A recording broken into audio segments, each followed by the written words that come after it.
Hoje, em Rompendo o Silêncio. Dizem que todos nós mentimos em algum momento, mas embora nos desculpemos dizendo que são mentiras piedosas, a questão é, por que fazemos isso? O que está por detrás de uma mentira? Devemos perdoar um mentiroso e, acima de tudo, confiar nele novamente? Já vamos começar!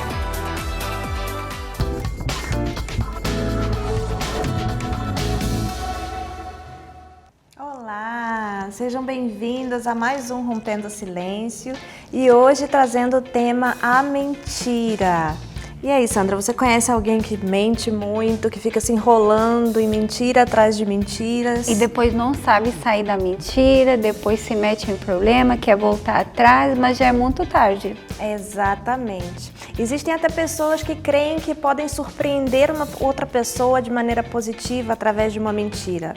Mas nós sabemos que a mentira tem perna curta, né? Isso mesmo, bem curta, e a gente vai aprender isso hoje. Sim, aqui em Rompendo o Silêncio nós trazemos a verdade para você. Então fique com a nossa matéria que vai dar a introdução no tema e nós já voltamos. A mentira pode ser definida como a falta da verdade ou a deturpação da mesma. Sua finalidade é impedir uma sanção, evitar danos, obter um benefício pessoal, ocultar algum fato constrangedor ou doloroso. Todos em algum momento da vida contamos uma mentira, por mais piedosa que seja. A mentira é a circunstância de continuar para obter uma fuga da realidade. Com a mentira entramos em uma jornada na qual provavelmente nos sentimos à vontade ou na qual gostaríamos de seguir. Mas o que nos escapa é que não estamos entrando em uma realidade paralela, mas sim em uma mentira grosseira que aumenta constantemente, tornando-se um círculo vicioso que nos desequilibra, não tem fim e traz efeitos físicos e até psicológicos. A mentira, por menor que seja, tem consequências, gera problemas de stress, angústia, dor, baixa autoestima e remorso. Você está se perguntando se todos nós temos a mesma capacidade de mentir? Claro que sim. O problema é que não percebemos porque as mentiras se tornam habituais desde muito cedo. De acordo com o estudo da Universidade Autônoma no México, a maioria das pessoas mente em média 1 ou 2 vezes por dia, porque desde muito cedo, entre os 2 e os 5 anos, desenvolvem estratégias de engano que duram pelo resto da vida. O importante aqui é saber que, mesmo sendo seres com capacidade de mentir, podemos encontrar caminhos para que a mentira não seja maior do que nós. O objetivo de tudo é ter a consciência do dano, da frustração e da culpa que a mentira gera em nós, para evitar não mentir ou que a mentira já contada não se torne uma bola de neve e que gere prejuízo.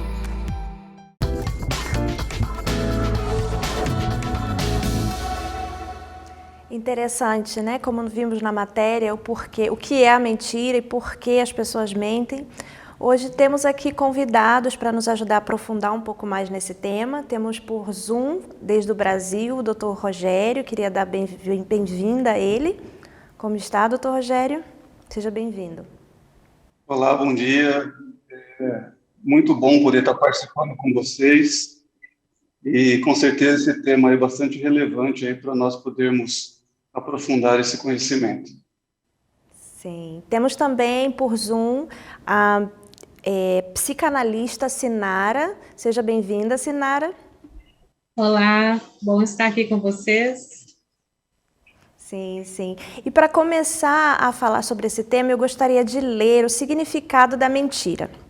No dicionário Michaelis, mentira significa o ato ou efeito de mentir. Afirmação que se opõe à verdade. Informação enganosa ou controvertida. Aquilo que dá falsa ideia, o que ilude ou opinião sem fundamento. Doutor Rogério, o senhor poderia se aprofundar um pouquinho mais nessa definição? E é interessante porque a mentira, ela está bem imbuída no meio social, por conta de nós estarmos aí envolvidos também, né, em grupos sociais para ser aceito, ou a mentira ela vai estar envolta também em situações de uma proteção, de uma fuga. Então, sempre vai estar utilizando artifícios aí para que a pessoa, ela não expondo toda a verdade dela, ela seja aceita, seja acolhida. Então, colabora muito com a definição. Claro, Sandra. Você tem uma pergunta? Tenho. Para o doutor mesmo. Omitir a verdade simplesmente dar uma resposta indireta pode ser considerada mentira? O omitir, né, na verdade, não é mentira, porque quando você omite um fato, você não está inventando um fato. Se for levar ao pé da letra a questão da definição de mentira. Mas deixar, às vezes, alguns fatos escondidos, né, omitindo ele, pode gerar algumas complicações, com toda certeza, dificultando um pouquinho aí essa relação, né? Mas levando ao pé da letra, omitir não é mentir. Então, todas as vezes que eu conto uma mentira, eu invento algo que realmente não é verdadeiro. Então, eu considero que o omitir, ele não é mentira, mas ele traz prejuízo também, dependendo do contexto que está sendo aplicado. E tem, assim, algum perfil do mentiroso? Tem como o senhor dar os exemplos? Acho que a gente está tendo um problema, assim... De conexão? De conexão. Enquanto isso, a gente pode fazer a mesma pergunta para a Sinara. Sinara, Olá. Sim. Então, esse perfil da pessoa mentirosa, geralmente ele vem com aquela pessoa que busca ter uma atenção. Ou então, na roda ali de amigos, ela quer falar, ela quer sobressair, então ela precisa ter um diálogo, argumentos, para que receba, né, a atenção que ela deseja, que é um comportamento oculto diante desse perfil dessa pessoa mentirosa. Então, geralmente, ele vem com essa fala, né? Ele quer sobressair, ele quer ter uma atenção, ele quer ter a voz, conseguir envolver a todos com esse comportamento. Às vezes a vida da pessoa não é nem assim interessante, então ela fica, às vezes, inventando uma trajetória de vida para poder a vida dela se mostrar para as outras pessoas mais interessantes. Isso também é um motivo das pessoas mentirem muito, né? Isso, e as redes sociais, essa fantasia das redes sociais tem aumentado ainda esse comportamento, porque ele vê uma foto, um perfil ali interessante, onde a pessoa está ali em uma viagem, com pratos diversos, uma família, e precisa postar para ter um olhar, para receber os likes.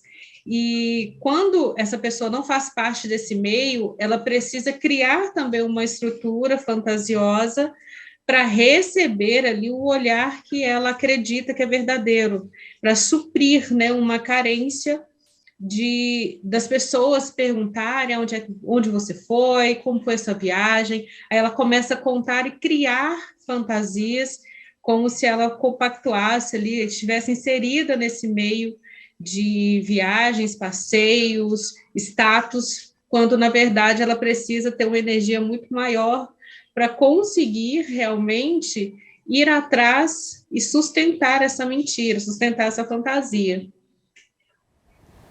Sim, e Sinara, você como psicanalista, né? Você atende muitas pessoas com depressão, ansiedade, acredito eu. Você vê alguma relação entre as pessoas que sofrem com depressão e ansiedade e a mentira e essa vida falsa que elas criam? Olha, eu posso dizer que a depressão, a angústia, ela vai se tornando, né, um recurso para algo que eles não conseguem aceitar a realidade. Então, muitos adolescentes, por exemplo, eles querem aquela vida de séries que eles assistem, que consomem ali, onde os adolescentes saem, não tem um adulto responsável, e parece que é tudo muito fácil, né? Quer viajar e viaja, tem dinheiro, e ao entrar em contato com essa realidade, vem causando a tristeza, porque é muito diferente. Ela vai se dar conta que não é só querer estar em uma festa, precisa de ter recursos para chegar a esta festa. Então, essa realidade pode assustar demais. E se essa pessoa não tem uma estrutura emocional para lidar com essa realidade, de uma forma assim, eu desejo ter algo, mas eu posso ir atrás e conseguir, ela entra num estado de tristeza profunda, que pode também desencadear a depressão, e é algo que tem uma história, tem uma origem do porquê desse comportamento, o que ele não, que é difícil para ele entrar em contato com essa realidade. Entendo. Será que eu tinha uma pergunta muito interessante também dentro desse assunto para o Dr. Rogério. Será que nós conseguimos a conexão com o Dr. Rogério novamente? Acho que não. Não, Sandra, você tem pergunta? Eu estou ouvindo vocês. Ah, que bom. Ok, que bom. Que bom, doutor Rogério. Nós também lhe ouvimos, só não lhe vemos ainda. Doutor Rogério, algo muito interessante que eu gostaria de perguntar ao senhor é com relação à expressão corporal, aos gestos da pessoa que mente. Por exemplo, como nós podemos identificar através da linguagem corporal que uma pessoa nos está mentindo? Se o senhor poderia dar algumas dicas sobre isso. Perfeito. É muito interessante quando nós falamos de alguns sinais que o corpo, né, dá na hora da mentira, e o mentiroso ele vai tentar de todas as maneiras te convencer da mentira dele. O que ele vai fazer?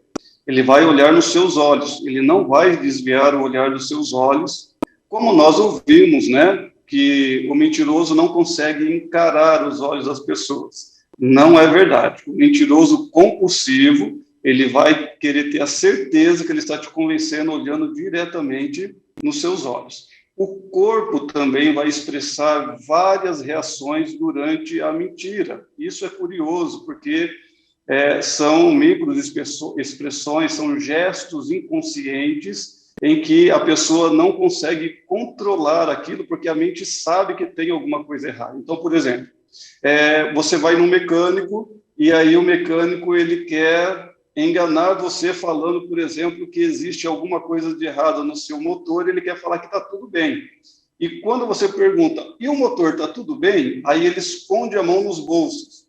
Então você pode questionar um pouquinho mais porque tem alguma coisa de errado naquele motor ali, porque quando ele falou especificamente do motor, ele escondeu a mão no bolso, ou ele escondeu a mão para trás, ou ele cruzou as pernas.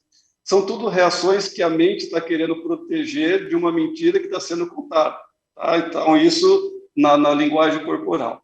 Mas os olhos também vão indicar muita coisa. Então, dentro das pistas oculares, nós vamos ter assim uma observação bem curiosa. Se eu olho para cima do meu lado direito, eu posso estar buscando uma memória real, que no meu caso é o lado esquerdo. Eu busco memórias reais no meu lado esquerdo. E quando eu estou criando uma ideia ou mentindo, eu vou olhar para cima do meu lado direito. Então, você vai ter essa percepção. Quando eu olho para o meu lado esquerdo superior, eu estou buscando uma memória real. Quando eu olho para o meu lado direito superior, eu estou criando uma imagem, sendo criativo, ou eu posso estar mentindo. Os olhos vão dizer isso. Se eu olho para o meu lado esquerdo, no ouvido, eu estou buscando um som real, uma música que eu conheço de fato. Se eu olho para o meu lado direito, no ouvido, eu estou criando um som, inventando algo que eu não ouvi ainda. E quando eu olho para baixo, para o meu lado esquerdo, eu estou fazendo aquela conversa interna, aquele diálogo interno. E quando eu olho para o meu lado direito para baixo, eu estou buscando emoções e sensações. Então, com as pistas oculares, é possível a gente observar se a memória é real, se é uma fantasia, se é uma mentira, de acordo com o contexto e essas expressões do corpo também. Uau, isso é muito interessante, né, Sandra? A gente tem que anotar essas dicas para quando a gente estiver conversando com alguém, a gente notar essas características. E, doutora, a característica de uma pessoa que ela não está mentindo, mas ela está escondendo, é similar, é diferente? Como é a diferença entre as duas? Isso, o mecanismo é o mesmo. O mecanismo não muda, ou eu busco verdade, ou eu crio, ou eu minto. O mecanismo é o mesmo. Por isso que o contexto que vai definir, nós não podemos julgar. De repente você me faz uma pergunta, eu estou imaginando aquilo que você me falou de fato, porque eu não tenho aquela memória, então eu não estou mentindo. Então, eu preciso tomar cuidado com o contexto que eu estou buscando essas informações para ver se é verdade ou se é mentira. Para a gente não sair julgando todo mundo mentiroso, né, Não Sandra? é? Tem que saber a diferença. Exatamente. Agora, doutora, há pessoas que elas pensam que uma mentira bondosa, entre aspas, não faz mal a ninguém, uma mentira para agradar outra pessoa, mas mesmo essas mentiras bondosas, elas têm umas consequências ruins. O que a senhora acha disso? Sim, toda mentira vai ter alguma consequência negativa. Por mais que eu queira agradar o outro, eu não estou sendo honesto com ele.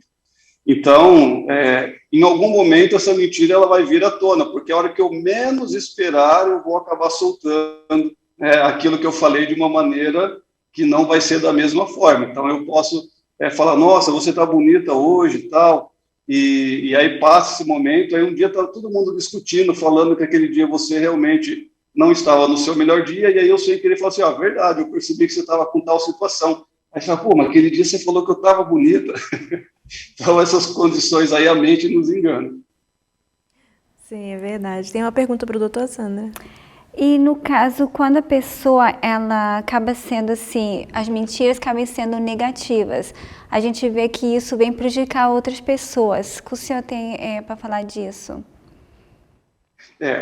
Então, quando uma pessoa, conscientemente, ela está contando uma mentira e ela sabe que aquilo vai trazer prejuízo, essa pessoa pode ser um mecanismo de defesa de que não querer que aconteça algo pior com ela, né? Mas é muito ruim quando a pessoa ela vai fazer isso, porque ela também pode, conscientemente, estar querendo prejudicar essa outra pessoa por algum motivo. A gente vai ver muito isso, por exemplo, em equipes de trabalho, onde a pessoa levanta ali uma mentira, porque eles galgam o mesmo cargo, a mesma posição, e aí, então, acaba tendo essa condição de levantar um falso testemunho ali, porque ela tem um interesse, ela tem um objetivo.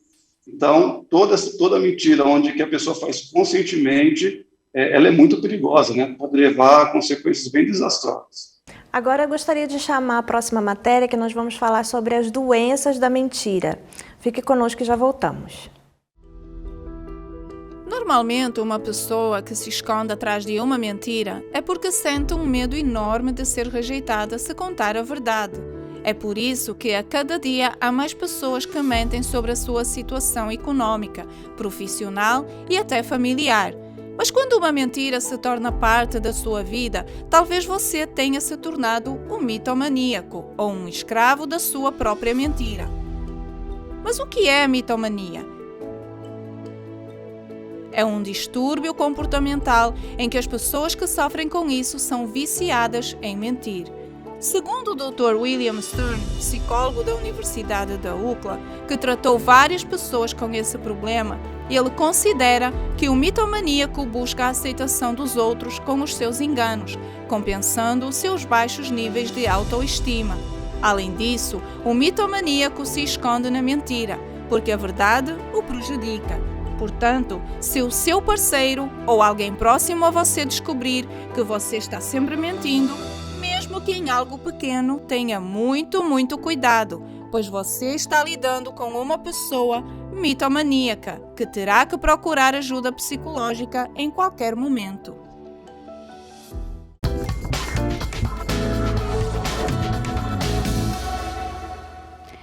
Já estamos de volta e agora a gente vai falar um pouquinho com a Sinara.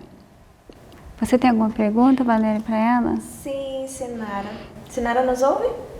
Sim. Tudo bem, Sinara? E queria saber, Sinara, a mentira, como funciona a mentira na infância? Por exemplo, a criança ela nasce já com essa tendência à mentira? Olha, nós precisamos tomar um certo cuidado quando o assunto é a infância, né? Por quê? As crianças, elas têm uma imaginação, e essa imaginação, ela é construída através da fantasia. E os pais, contando histórias, nós alimentamos esse imaginário dessas crianças. Então, precisamos separar o que vem de uma mentira e o que é fantasia.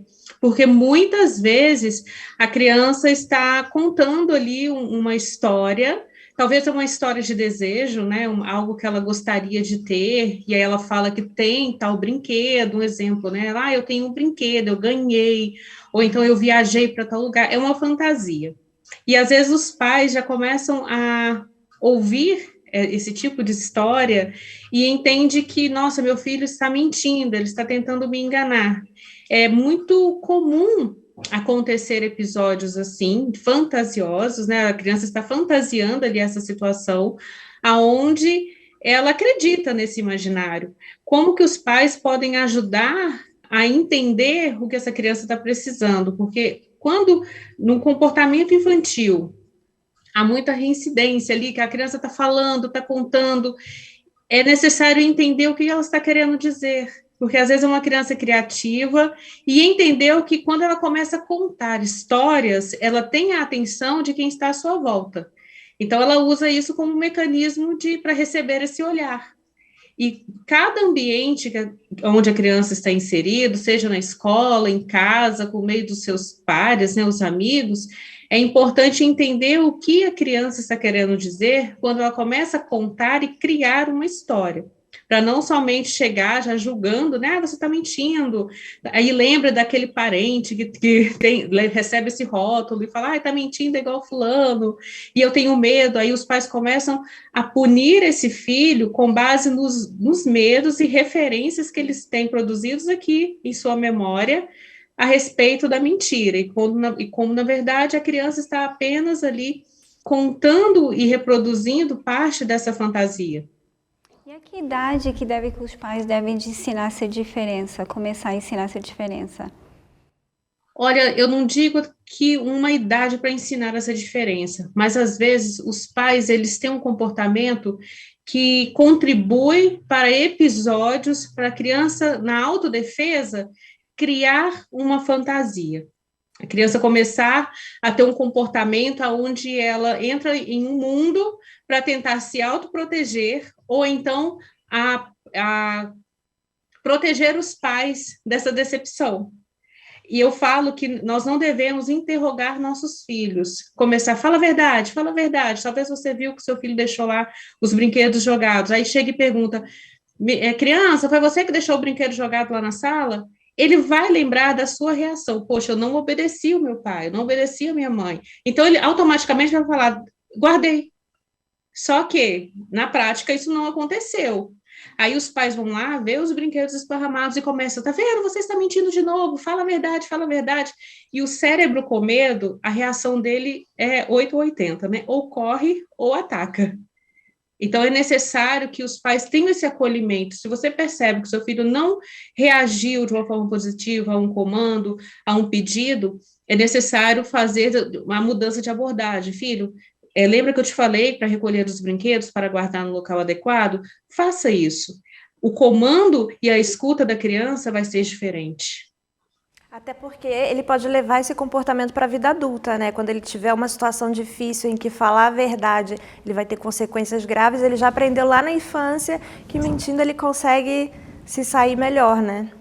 Exatamente, ele começa a entrar nesse comportamento de autodefesa, então ele começa a justificar. Aquela pessoa, não, mas eu fiz isso, mas não foi bem assim que aconteceu. Começa a justificar na tentativa de ter um escape, né, de fugir dessa responsabilidade. Então, como que eu ensino o meu filho a lidar com essa verdade? Oferecendo a ele essa autonomia, onde ele é responsável por aquilo que ele precisa fazer dentro desse ambiente, seja cuidar dos materiais, dos brinquedos, com a conversa, porque esse diálogo, ele é um diálogo de confiança, mas ele precisa receber e perceber que essa escuta, ela vai ser uma escuta que os pais vão reagir de uma forma positiva, porque se a criança entende que alguma coisa acontece, brigou na escola, e o pai pergunta, você brigou na escola? E ele percebe, bom, se eu falar que sim, meu pai vai ficar bravo, vai brigar, vai me colocar de castigo, eu vou perder coisas, então ele começa já a criar um roteiro na autodefesa. Ah, mas espera aí, a criança então não vai ser responsabilizada por aquilo que ela fez de errado na escola? Ela precisa, só que os pais precisam ser também o suporte para oferecer esse apoio para a criança conseguir resolver aquele conflito ali que ele causou na escola. Ah, se brigou com um coleguinha, como que os pais precisam se comportar? Oferecendo, olha, nós precisamos ir à escola e você vai conversar com esse colega, pedir desculpas. Ah, quebrou o brinquedo. Se o menino tiver um brinquedo lá para colocar no lugar, para repor, ele precisa fazer.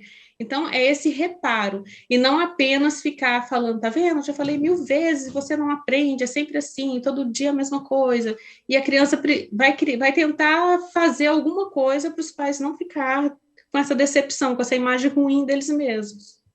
Ou seja, o mentiroso da vida adulta, ele é fruto do meio em que ele foi criado, no meio em que ele viveu, né, Sinara?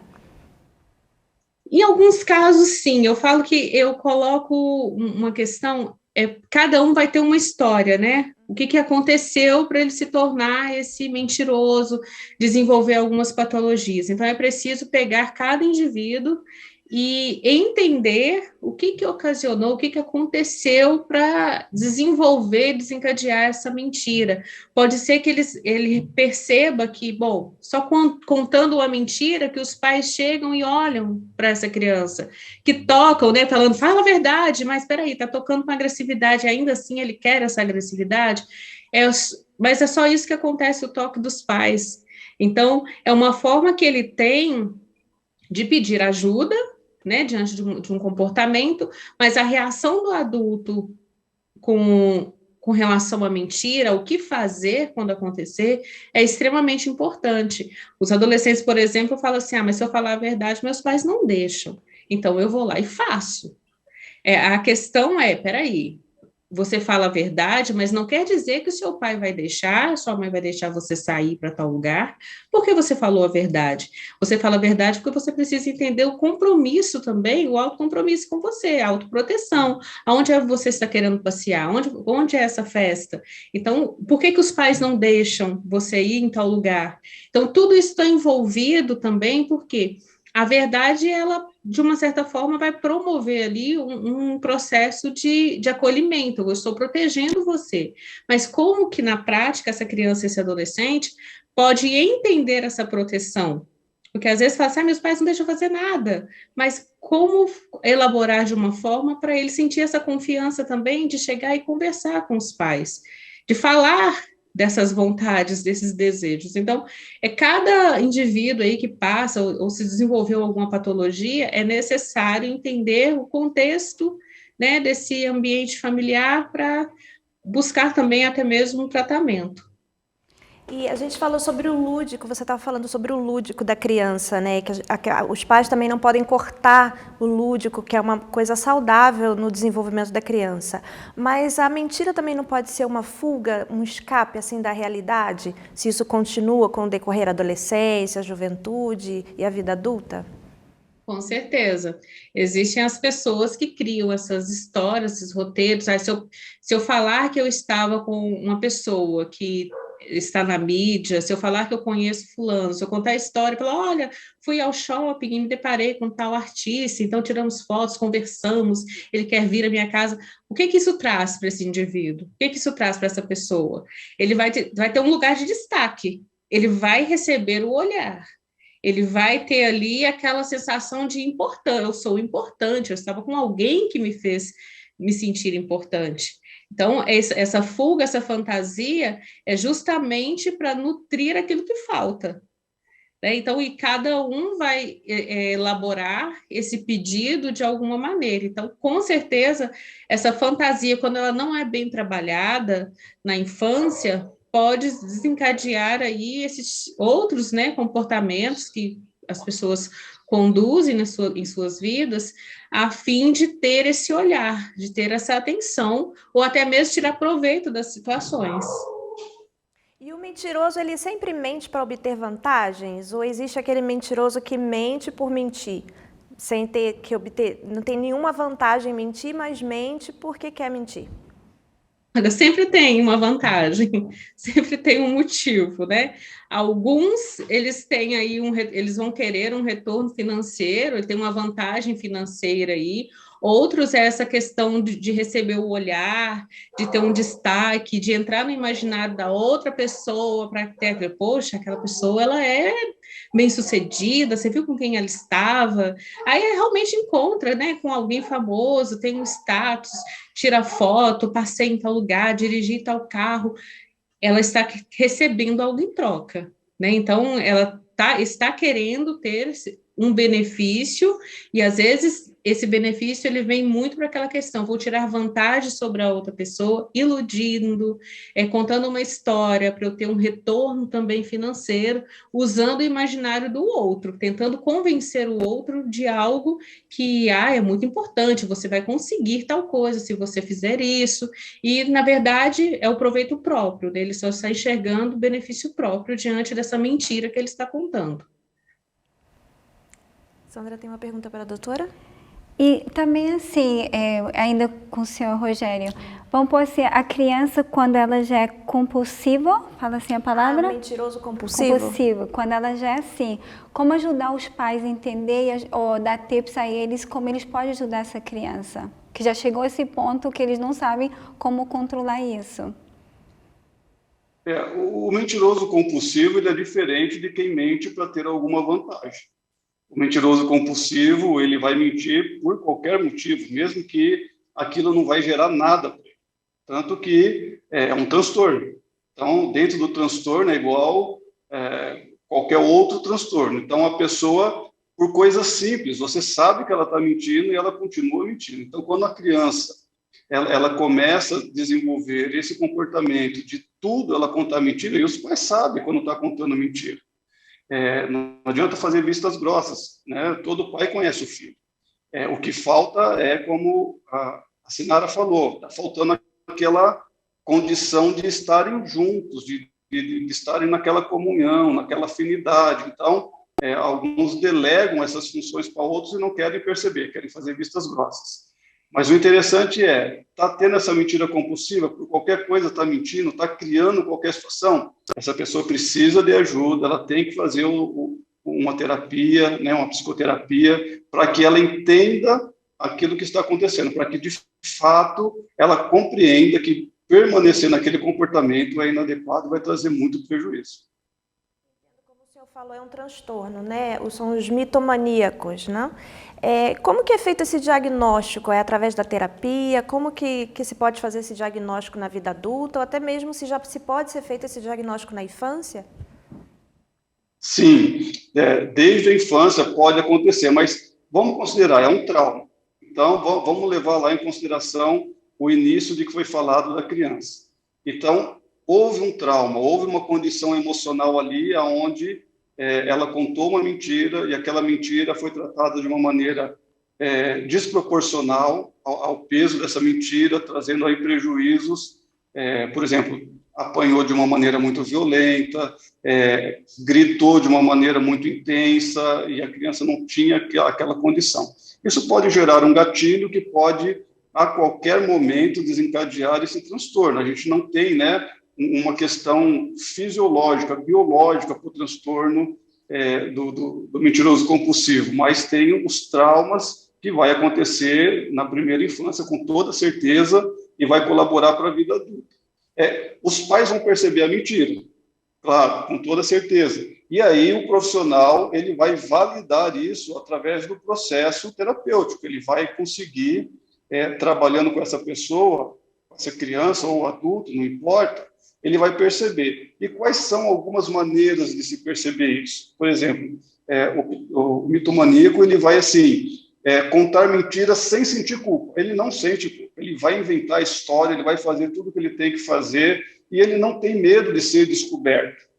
Diferente do mentiroso comum, que sabe que se ele for descoberto, ele vai passar vergonha, ele vai passar humilhação. Mas no transtorno, ele não tem esse medo, ok? Eles contam histórias que elas podem ser muito felizes ou pode ser história muito triste. Então, ele vai para extremos o tempo todo, porque ele quer convencer, ele faz isso conscientemente, não é inconsciente, ok? ok? Por exemplo, às vezes ele tem ganho e às vezes ele não tem ganho, mas ele está no meio, ele está envolvido, ele está sendo percebido. Então, ele pode ter ganhos direto ou não com essa situação. Ele pode, assim, responder uma pergunta que era para ser muito simples e rápida, ele faz uma história, ele conta uma história incrível para falar uma resposta que era mais objetiva. Então, ele sempre vai ter muitos detalhes, muitas coisas assim, extremas mesmo, para algo muito simples, né? E, às vezes, ele vai querer se fazer de herói no meio dessas histórias ou vítima, né? Só que aí o interessante, todas as vezes que ele contar essa história, vai ter uma versão diferente, né? Nunca é a mesma história. Então, o mentiroso compulsivo vai ser caracterizado várias situações ali para dar o diagnóstico para ele, mas na psicoterapia consegue se perceber muito bem. E, doutor, aquela lenda ou o que as pessoas costumam dizer, que os mentirosos, há mentirosos que acreditam nas próprias mentiras. Isso é verdade? Realmente a pessoa que mente ou a pessoa que tem um transtorno, como os mitomaníacos, eles acreditam na própria mentira? Eles acabam por acreditar na própria mentira? É que assim, na verdade, não é que eles acreditam na própria mentira, mas eles contam como se fosse uma verdade, né? Eles sabem que é mentira, eles têm ali o conhecimento de que aquela resposta é uma resposta inadequada, porque, como eu disse, não é inconsciente. Ele sabe o que está fazendo.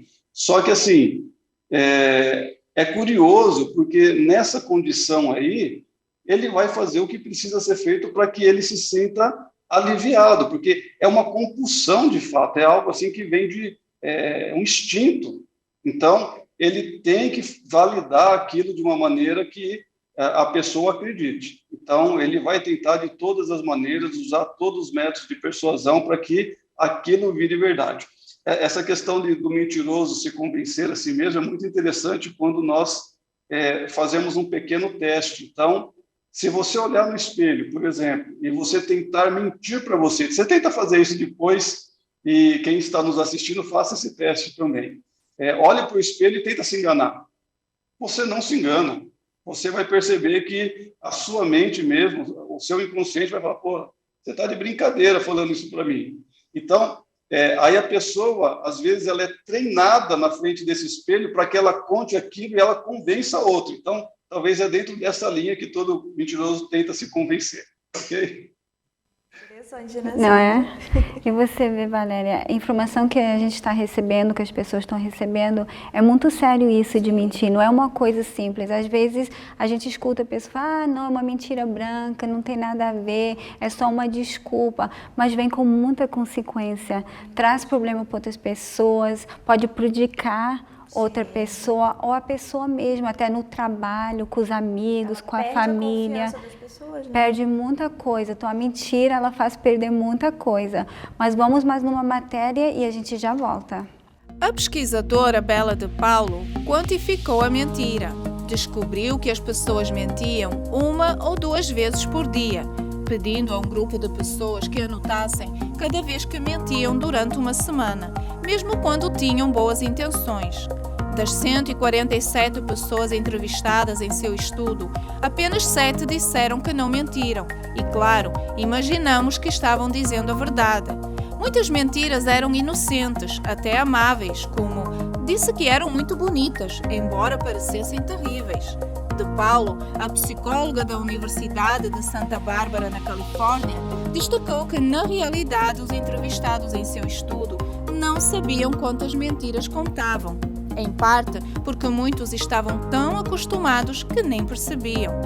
Infelizmente, a prevalência de mentiras pode ser uma consequência da forma como fomos criados. As mentiras desempenham um papel importante em nossas interações sociais quando somos jovens. Segundo alguns pesquisadores, existem 2 tipos principais de mentiras: egoísta e pró-social. A primeira é para fins de ganho egoísta, como enganar uma seguradora com uma reclamação falsa ou relatar menos renda para pagar menos impostos. A segunda consiste em mentir para ajudar a outros ou para não ofendê-los. Por exemplo, dizer ao seu amigo que parece bem, mesmo que pareça que ele se vestiu no escuro. Atualmente está sendo sugerido que existe um terceiro tipo de mentira mentir para manter as aparências ou manter uma boa reputação. Acredita-se que essa mentalidade afeta múltiplos comportamentos na vida cotidiana. As pessoas mentem aos seus amigos, mentem ao seu chefe, aos seus filhos, mentem aos seus pais, mentem aos seus médicos, ao seu parceiro, mentem a si mesmos e, como se fosse pouco, mentem em pesquisas, mesmo sendo anónimas. Mas em um estudo recente, descobriu-se que existe alguém para quem nunca mentimos, alguém para quem realmente nos mostramos como somos: o Google.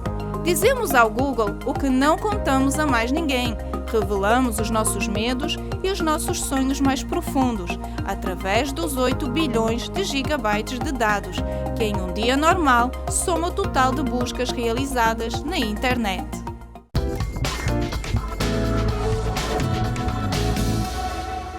E já voltamos. E eu tenho uma pergunta para o Dr. Rogério, do que a gente estava conversando no bloco anterior sobre os distúrbios, sobre os transtornos, como a mitomania. Eu gostaria de saber como que é feito o tratamento desses transtornos, desses distúrbios.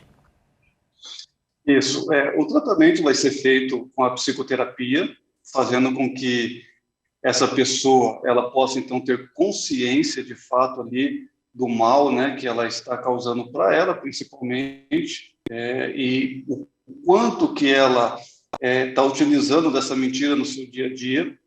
E, no meu caso específico, eu vou estar usando a hipnoterapia, que eu trabalho com a hipnose, então eu vou estar buscando esses traumas, seja na infância, seja em qualquer período da vida, nós vamos estar buscando o início desse trauma, onde iniciou, então, ali a necessidade dela estar utilizando da mentira por algum momento ali que foi benéfico para ela, e a gente vai fazer a ressignificação do trauma através da hipnose. Tirando essa parte da ressignificação através da hipnose, a psicoterapia vai dar condições para que essa pessoa comece a se analisar, se perceber e se conscientizar do quanto ela está utilizando da mentira na sua vida, no seu dia a dia. E, Sinara, o que você tem a dizer, a complementar o que o doutor falou com relação ao tratamento? O tratamento, ele precisa, né, estar incluso aí as terapias, cada uma, por exemplo, eu uso, né, na questão da psicanálise, que também é descobrir a origem desse sintoma, porque é um sintoma de algo que está acontecendo, que causa impacto na autoestima, da convivência com as pessoas, com os amigos, no seio familiar. Então, tudo isso requer, eu falo que é uma junta multidisciplinar que vai ajudar aí o paciente a ter consciência do que ele está fazendo, a fim de que ele vai conseguir ter o controle, né, esse autocontrole, para entender o que ele está buscando diante desse comportamento. E quando a gente chama assim, trazer a consciência, é entender a origem desse sintoma, seja uma insatisfação com a própria vida, já que ele não gosta do ambiente onde ele está inserido, como melhorar esse ambiente, porque às vezes as pessoas começam também a criar aquela fantasia, se eu tivesse tal coisa, eu seria feliz, então ele começa a dizer que tem, mas essa busca dessa felicidade, essa insatisfação com a realidade que ele está inserido, também é necessário, né, dentro da terapia, descobrir o porquê, né, e é muito bem-vindo também a questão da hipnose, né, desse conhecimento, fazer essa ressignificação, porque é extremamente importante termos consciência de onde veio, aonde é que começou esse problema. Entendo. E na matéria nós vimos sobre a rede social, né, Sandra? Isso, estava falando sobre o fake news. Aí a gente queria perguntar, a pergunta vai para os dois, sobre assim, essa mentira, essa falsidade que tem a informação que as pessoas passam na internet, que acaba sendo mentira. Qual é a opinião de vocês? Dr. Rogério primeiro. É interessante porque as redes sociais, ela acaba criando, né, a princípio, uma condição em que a pessoa se sente segura, né? Ela está dentro do quarto dela, mas ela esquece dessa conexão com o mundo, né? Então, ela se sente segura o suficiente ali para criar uma fantasia da pessoa mais perfeita possível. Então, os meios sociais de diversas formas. Isso aí a gente pode levar ele desde uma informação, uma notícia mentirosa, ou desde um relacionamento interpessoal nas redes sociais, onde a pessoa, por exemplo, ela está triste, mas ela fala que ela está feliz, ela coloca um joinha, ela coloca uma carinha sorrindo, né? Então, transparecendo ali uma vida que ela não tem, que ela não está no momento vivenciando. As redes sociais nos traz essa condição, a internet nos traz essa condição de sermos aquilo que gostaríamos de ser. Então, nós levamos essa imagem, né? Então, para as pessoas que têm a facilidade ou a tendência de se deixar levar dessa forma, de fato, ela vive uma vida de mentira. Até através dos filtros, né, doutor? Aqueles filtros que a pessoa parece outra pessoa no Instagram, no Facebook. É verdade. E Sinaira, a sua opinião? Exatamente, até porque o nosso cérebro, né, ele gosta dessas fofocas, tanto que sites de fofocas, revistas, né, hoje nem se usa tanto revista, mas é mais o site, eles têm aquele atrativo, né, fulano foi pego fazendo tal coisa, e aí você desperta a sua curiosidade, você, nossa, o que será que foi? Entra no imaginário, tem que as pessoas que consomem esse conteúdo, elas não conseguem passar para a próxima página e nem sair dessa página se ela não clicar. E às vezes chega lá comendo uma pizza, foi pego comendo uma pizza, e fala, ó, que coisa boba, não era nada daquilo que ele, antes de clicar naquele link, imaginou. Porque justamente para ter ali mais likes, views e as pessoas consumindo aquele conteúdo mentiroso, porque foi estimulada ali a nossa parte ali da curiosidade, né? O que está acontecendo ali? E talvez os filtros hoje que escondem ali as imperfeições, as pessoas não conseguem, né? Não vou aparecer de cara limpa, mas o quanto que o outro suporta também perceber que a outra pessoa tem cabelo branco, tá aparecendo umas ruguinhas ali, tá sem batom, tá sem maquiagem, não fez aquele truque da maquiagem, o quanto que ele suporta se ver no outro desarrumado, não é nem desarrumado, do jeito que ele é, a vida real, que ele está ali com alguns cabelos brancos, tem umas ruguinhas ali, já tem as linhas de expressões. Então, não, deixa eu manter isso aqui, essa cara engessada, né, para parecer que eu sou bonito, ou que eu estou bem, tendo 40, 50 anos, porque é aquele marketing, eu cheguei aos 40, aos 50 e não tem nenhuma linha de expressão, mas aí parece que está todo mundo igual, né, conversando assim, sem mexer. Então, é essa questão de como eu vou ficar incomodada em me perceber na imagem do outro. Então, cria-se esses filtros para dar aquela amenizada, né? Entrar na fantasia de que eu tenho tanta X idade e estou com a pele de 19 anos. E, Sinaira, falando de criança assim um pouquinho, que é a tua área, as redes sociais é muito perigosa. Você vê que hoje em dia tem até nas notícias pessoas que trocam a foto do perfil, a idade, para poder enganar as crianças, que fosse um colega da escola, um conhecido dos pais, só para poder prejudicar aquela criança, chamar aquela criança em algum lugar. Como é que os pais, que idade que eles podem mostrar também para as crianças o perigo que a rede social tem com a mentira? Olha, desde o momento que a criança tem contato com essa rede social, os pais precisam estar acompanhando, porque como nós estamos falando aqui sobre a fantasia, a criança facilmente, ela consegue entrar na fantasia do adulto que está ali para fazer essa maldade, para que vai tentar atrair essa criança. E se, por exemplo, hoje, pedófilos, nessas redes aí, a criança, ela é atraída por aquilo que falta. E às vezes ela começa numa condução e alguém que está do outro lado ali com um perfil falso começa a perceber as fragilidades dessa criança, né? O perfil do mentiroso, ele sabe aonde te encontrar, ele sabe o que falar para você para conseguir te atrair. Imagina uma criança que é vulnerável, está ali à mercê de muitas informações, que está bombardeando o tempo inteiro. E, de repente, um jogo que muitos pais acham que é ali, inofensivo, um joguinho bobo, vai ser um jogo online, quem é que está atrás daquele perfil? usando aquela foto? O que ele conversa com essa criança? Então, eu tenho tal coisa, aí já começa a usar ali um mecanismo que, sem perceber, a criança começa a passar informações, aonde ela mora, qual escola estuda, o que ela faz, que horas que os pais estão em casa, que horas que eles saem, sem perceber.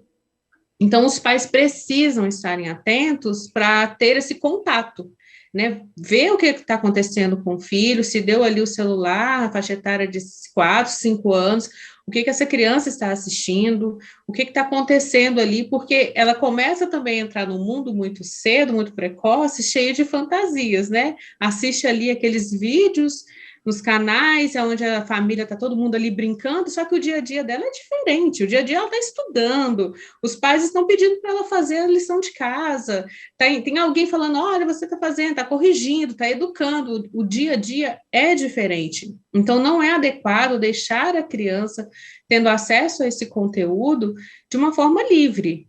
Ela tem ali o celular, mas quanto tempo ela fica em posse desse celular? O que ela deixa de fazer para estar em contato com essa rede social? Então, muitas vezes, muitas crianças começam a não ter contato nem com a própria família. Está saindo, mas está ali com o celular, está num encontro de família, almoçando, mas o celular está ali. Então, já está havendo ali um prejuízo, né? Ela está sendo prejudicada pelo tanto que ela está consumindo e fazendo uso de um mundo virtual. A gente vê, Valéria, que informação muito importante que a gente está recebendo, os pais estão recebendo, que estão vendo a gente agora. Tudo vem da criação, tudo vem assim dos pais estar junto com as crianças, envolvidos desde criança, ensinando a eles o que é correto e o que não é correto. É muito importante. Infelizmente, estamos chegando ao final do nosso programa. Queremos agradecer os convidados que ajudaram muito. Estou segura que foi muita informação importante, muitas pessoas foram ajudadas nessa manhã. E queremos perguntar ao doutor Rogério, quais são as suas últimas considerações? Eu quero agradecer, né, a todos que estão nos ouvindo, vocês que nos deram essa oportunidade de compartilharmos desse conhecimento que é muito importante. Então, nós vemos que a mentira ela vai estar envolvida em todas as faixas de idade, haverá a mentira por interesses pessoais, para poder se livrar de uma bronca, né, desde das coisas mais simples até as coisas que podem, de fato, gerar comprometimento, situações muito difíceis. O tempo todo é importante, como já foi falado, as orientações, falar a verdade. Então, ensinar que aquilo é errado, ensinar o prejuízo que aquilo vai trazer, orientar e desmistificar, né, algumas fantasias que são criadas nesse tempo. Então, tudo isso é importante. Então, quanto mais informações limpas nós tivermos, né, honesta de verdade, é melhor para que a gente quebre qualquer barreira que possa depois ser colocada, né, e fazendo os alertas adequados. Olha, se alguém perguntar sobre isso, você não pode falar. Se alguém chamar para fazer tal situação, você não pode colaborar. Se alguém falar sobre esse assunto, você tem que falar com o papai e com a mamãe.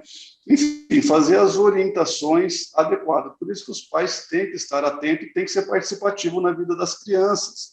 Muitas das vezes, essa questão do fake news, essa questão dos abusadores, vai acontecer em famílias que estão desapercebidas, né? Não estão vendo, né? Por exemplo, o que você está vendo aí no celular? Que tipo de conteúdo você está vendo aí, né, no seu computador? E pesquisar, fazer e colocar aquelas condições também, por exemplo, de você colocar limite de idade, que é a proteção. Então, o seu filho coloca limite de idade, palavras que não podem ser pesquisadas. Enfim, há várias maneiras de fazer prevenção, de cuidar, né? Isso tudo é uma forma da gente demonstrar o quanto nós amamos os nossos filhos. E pode falar que um pouquinho, está exagerando, isso e aquilo, mas é melhor errar um pouquinho para mais do que a gente acreditar que aquilo não vai acontecer, porque geralmente é assim, né? A gente acha que vai acontecer na casa do vizinho, na nossa casa não vai acontecer. Então, é melhor a gente prevenir do que remediar o tempo todo. Rogério, pela sua participação. Esperamos contar com a participação do senhor em programas futuros, porque esse tema é muito amplo. E nós queríamos também as considerações finais da Sinara. Por favor, Sinara. é só uma percepção, né? Os pais precisam enxergar a necessidade que os filhos vão apresentando diante de comportamentos recorrentes, né? Como mentindo. É entender o que a criança está querendo dizer ao usar esse recurso para ter alguma coisa, ou então para abster-se ali de alguma responsabilidade. Então, é enxergar a necessidade desse filho, buscar ajuda profissional e sempre ser o apoio dessa criança, desse adolescente, e buscar o apoio para si mesmo, né? Porque às vezes os pais também, eles têm alguma dificuldade em lidar com comportamentos ali inadequados ou que fogem da expectativa deles. Então é importante ter o contato de um profissional para buscar esse apoio. Muito obrigada, Sinara. Vamos agora ao nosso testemunho. Acompanhe conosco e nós já voltamos. Oi, meu nome é Aline, eu tenho 28 anos, sou agente de aeroporto. Eu era muito vazia, me sentia sozinha quando eu chegava em casa. Muitas vezes a minha mãe percebia que eu chegava com muito cheiro de cigarro. Eu chegava bêbada, mas eu tentava disfarçar, porque eu não queria mostrar isso para os meus pais. Então, só ali quando eu deitava, eu dormia, eu colocava a cabeça no travesseiro, eu começava a pesar tudo o que eu tinha feito, eu chorava muito. Um certo dia, navegando no Instagram, foi quando eu fui ver essa pessoa que era diferente e agora estava sendo outra pessoa, né? E eu fui ver se realmente ela tinha mudado, né? E aí foi quando eu percebi que ela postava algumas coisas que me chamou muito a atenção, que era como ela era. E naquele momento eu estava sendo aquilo, que era uma pessoa vazia, muito carente, precisava estar com várias pessoas para se sentir bem. Então tudo que ela colocou naqueles textos me chamou a atenção. E ela estava com a camisa da igreja.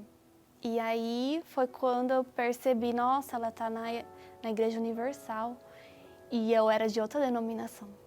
Então eu olhei e falei, nossa, eu não imaginei que ela ia conseguir essa mudança lá, né? Durante esses 9 meses, eu acompanhava a programação na TV, né? Sempre colocava no canal 21, na Record, assistia o The Love School. E me dava vontade de ir lá, falava, nossa, eu tenho que ir lá, mas eu não tinha ainda tomado uma decisão. Aí foi quando eu decidi mesmo, após repensar, pensar, lutar contra mim mesma, e eu fui numa quinta-feira na igreja. Eu tive a certeza que lá era o meu lugar.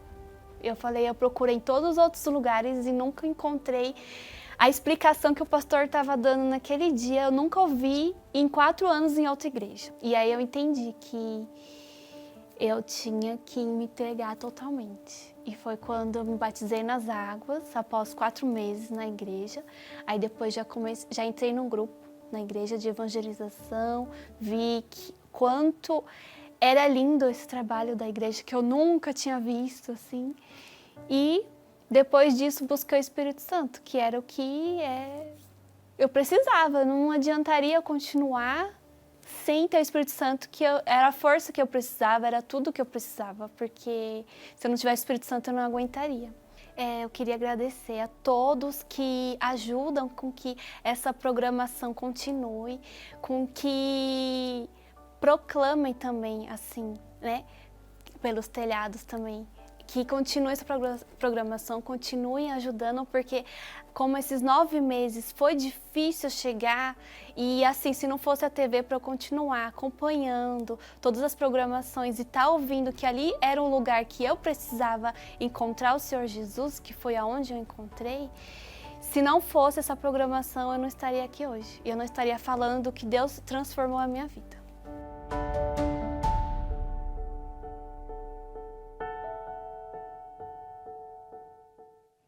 Que bacana o testemunho da Aline, né, Sandra? É verdade, tu vê que tudo tem a ver com a mentira, uma doble vida. Ela tinha uma vida fora de casa e em casa ela tinha outra.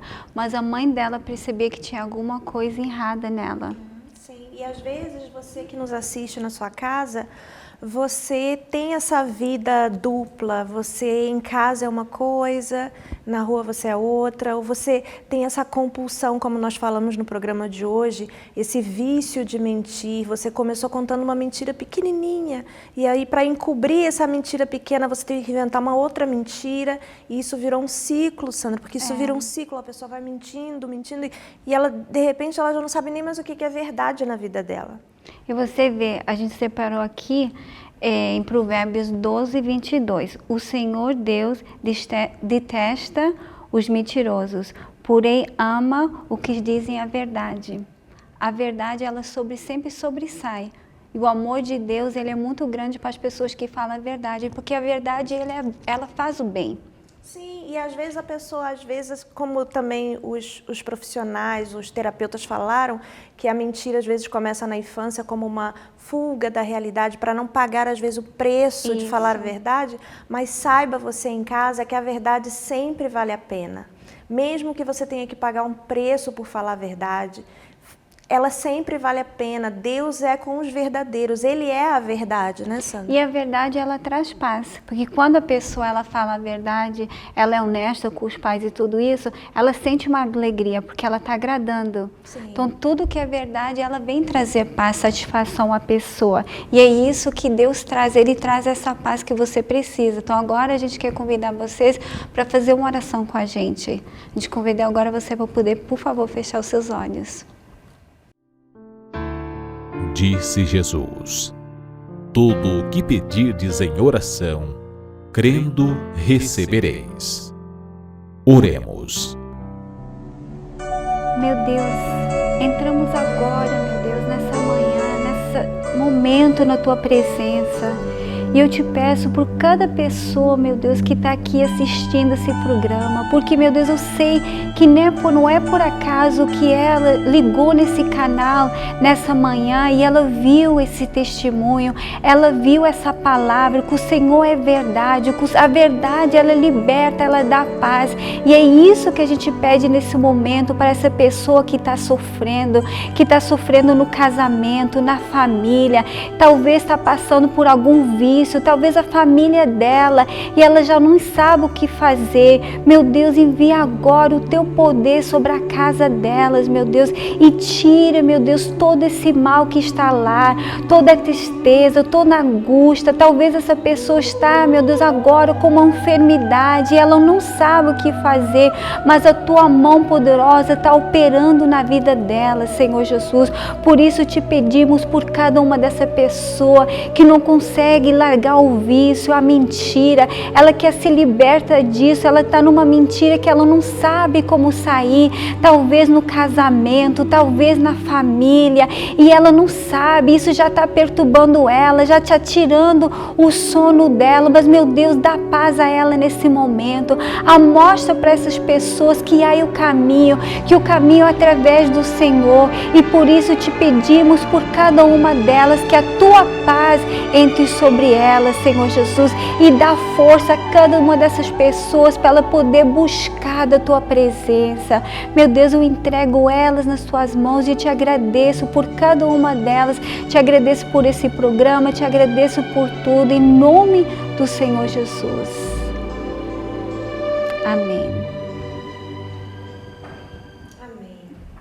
Nós gostaríamos de convidar você que está aí em casa e você tem se visto nessa situação, você perdeu a confiança da sua família, você perdeu a confiança dos seus amigos, ou você que tem um familiar que tem esse costume, que tem esse problema de mentira, e você também já não sabe mais o que é verdade. Quando ele fala, você já não acredita mais. Nós estamos aqui para te ajudar, né, Sandra? Sim, a gente está aqui no 2420 Dublin Street, aqui no North York. A gente tem a igreja aqui, a gente está aqui as duas sempre para poder ajudar. Vocês também conhecem a Sara, a Cíntia, que sai nos programas.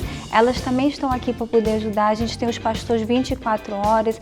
Aí está mostrando o telefone aqui da igreja, o WhatsApp da igreja. Você pode ligar para poder ter mais informação. Você é convidada aqui. A gente tem aqui no primeiro andar a gente tem o inglês, depois tem o português, onde está a Valéria, eu estou no espanhol. Todos os dias a gente tem serviço, mas liga, escreve, pergunta mais, venha receber mais informação sobre a igreja.